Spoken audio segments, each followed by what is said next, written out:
La vie nous réserve parfois des surprises qui ébranlent même les structures les plus solides. Et c'est exactement ce qui est arrivé à Nina lors d'une journée qui semblait ordinaire, mais qui allait devenir un tournant.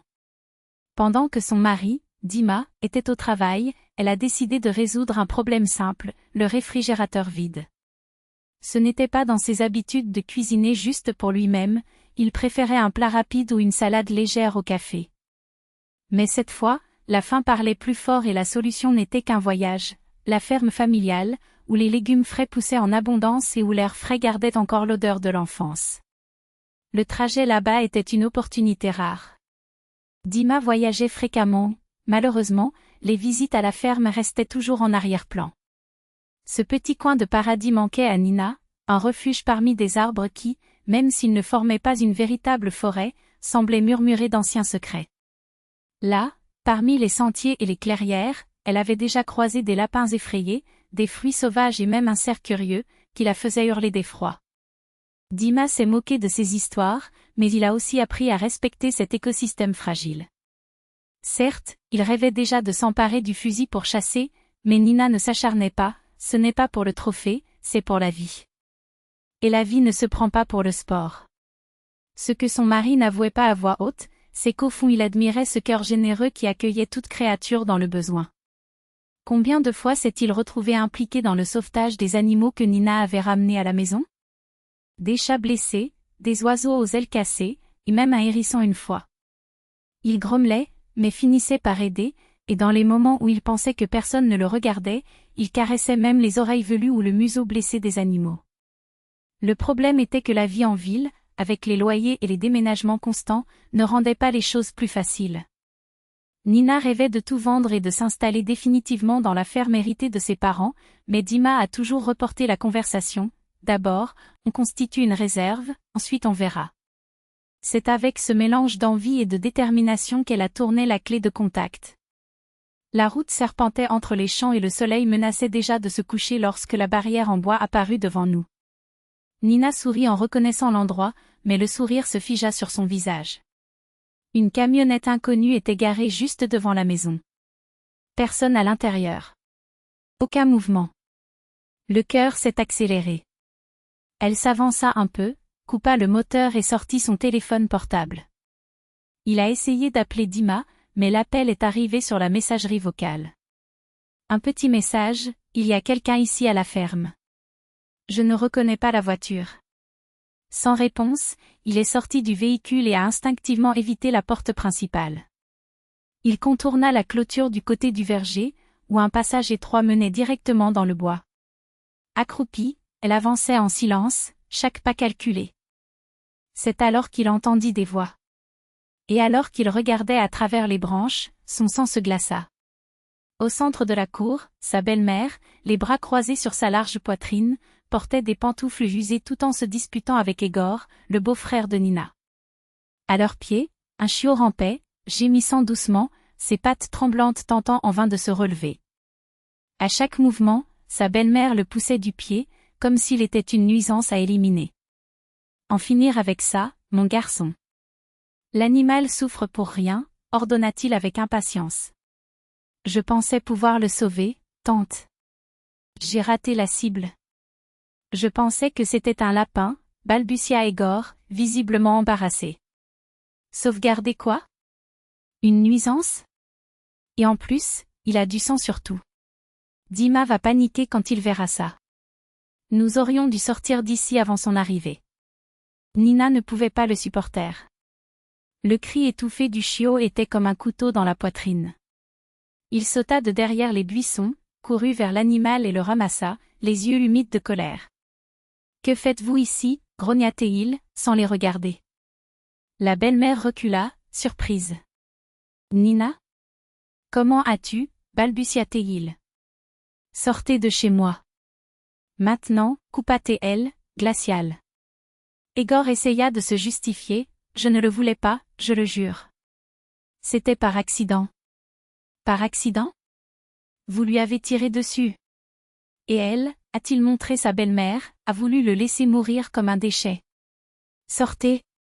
Sans attendre, il emmena le chiot jusqu'à la voiture, le plaça soigneusement sur la banquette arrière et se dirigea vers la ville, les pneus crissant sur les graviers.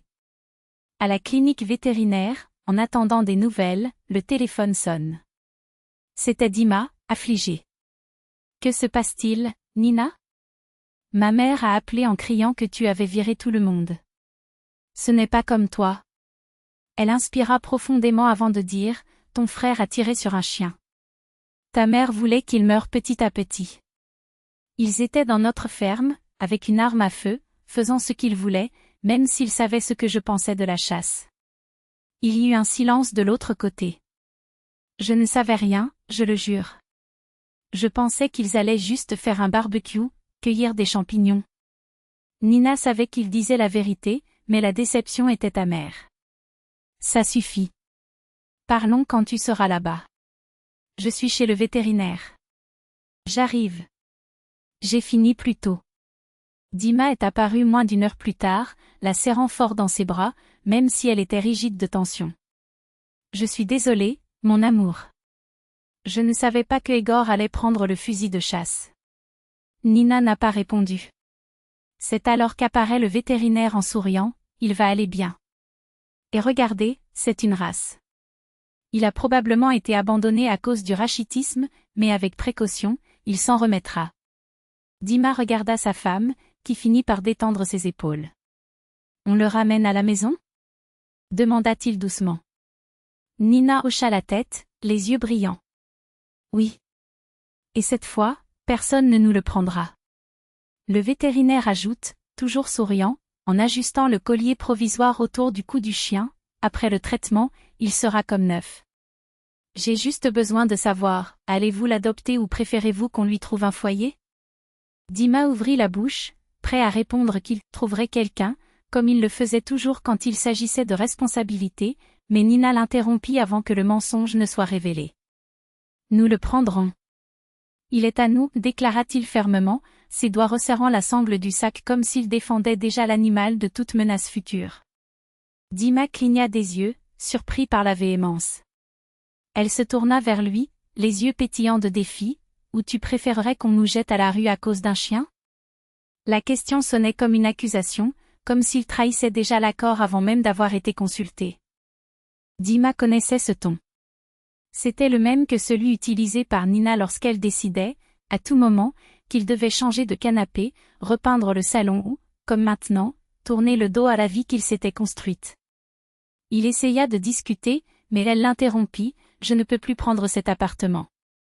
Je ne veux plus que ta famille envahisse, je ne veux plus entendre ta mère se plaindre de mes casseroles, je ne veux plus partager l'espace avec des gens qui pensent pouvoir décider à notre place. La voix se brisa. Elle déglutit difficilement, puis, comme si un barrage s'était brisé, les larmes coulèrent. Et je le veux. Et je veux le chat aussi. Et je veux aller à la maison sur la plage. Maintenant. Dima n'était pas un homme pour pleurer. Mais voir Nina ainsi avec les poings serrés, le visage humide et la détermination de quelqu'un qui avait déjà coupé tous les ponts le laissa le souffle coupé.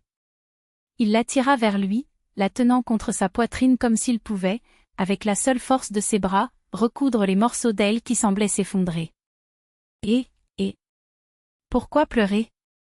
Murmura-t-il d'une voix rauque. Si c'est ce que tu veux, nous le ferons. Au fait, qu'est-ce qu'un appartement? Je l'échangerai volontiers contre toi et contre cette personne folle ici. Il donna un coup de coude affectueux au chien qui, comme s'il comprenait, lui lécha la main. Le vétérinaire, discrètement, s'est éloigné pour laisser de l'intimité au couple, mais non sans sourire en voyant la scène, la femme qui échouait sans cesse entre les sanglots et les projets, l'homme qui, malgré sa peur, hochait déjà la tête en signe d'accord, comme s'il savait que résister était inutile. Lorsque Nina s'est finalement calmée, c'était comme si une tempête était passée, l'air était plus léger et elle était soudain pleine d'énergie. Il a commencé à élaborer une stratégie là-bas, au milieu de la clinique, tandis que Dima et le chien qui avait tout de suite été nommé BIM écoutaient, fascinés. La maison a besoin d'une isolation thermique. On va mettre un poêle à bois dans le salon, et tu vas devoir apprendre à l'allumer, parce que je ne vais pas avoir froid. Et BIM a besoin de sa propre petite maison, mais il dort à l'intérieur, bien sûr. Et le chat? Elle s'arrêta, comme si c'était seulement à ce moment-là qu'elle se rappelait qu'il n'avait pas encore de chat. Eh bien, nous pouvons soigner le chat. Dima n'eut pas le temps de gérer le tourbillon. En moins d'une semaine, Nina avait déjà embauché des constructeurs, acheté des couvertures pour les meubles et transformé ce qui était censé être une retraite d'été en une véritable maison. Lui, qui s'était toujours targué d'être la personne pratique dans la relation, s'est retrouvé à porter des caisses en bois, à enfoncer des clous et, ce qui est le plus surprenant, à obéir. Non pas qu'il ait le choix.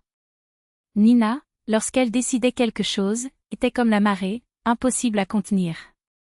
Même la famille de Dima, habituée à donner des ordres et à démonter, s'est éloignée de cette nouvelle version de sa belle-fille. Lorsque sa mère a appelé pour se plaindre qu'il abandonnait la ville, Nina a répondu au téléphone avec BM aboyant en arrière-plan et un doux sourire. « Ah, Miss Marlène, vous devriez venir nous rendre visite.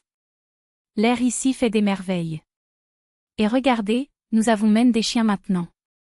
Il adore les os, il doit en rester un peu de cette côte que tu as apportée pour Noël. » Le silence à l'autre bout du fil fut la meilleure réponse. Et ainsi, entre les rires, les disputes à cause de clous tordus et un chien qui volait des pantoufles comme s'il s'agissait de trophées, ils ont reconstruit non seulement la maison, mais aussi quelque chose dont ils ne savaient même pas qu'il était cassé. BIM, désormais tourbillon de fourrure douce et d'énergie, était le maître de cérémonie de l'heureux chaos. Il creusait des trous dans le jardin, pour aider, renversait des pots, par erreur, et la nuit, il se couchait au pied du lit de Nina, comme s'il savait qu'elle avait encore besoin de garde du corps contre les fantômes du passé. Dima, un matin, les regarda tous les deux, la femme qui n'avait peur de rien et le chien qui avait peur de tout, et pensa que peut-être c'était ça, la maison n'était pas une adresse, mais plutôt l'endroit où les gens les plus fous décidaient de rester. Et pour la première fois depuis des années, il n'était pas pressé de partir.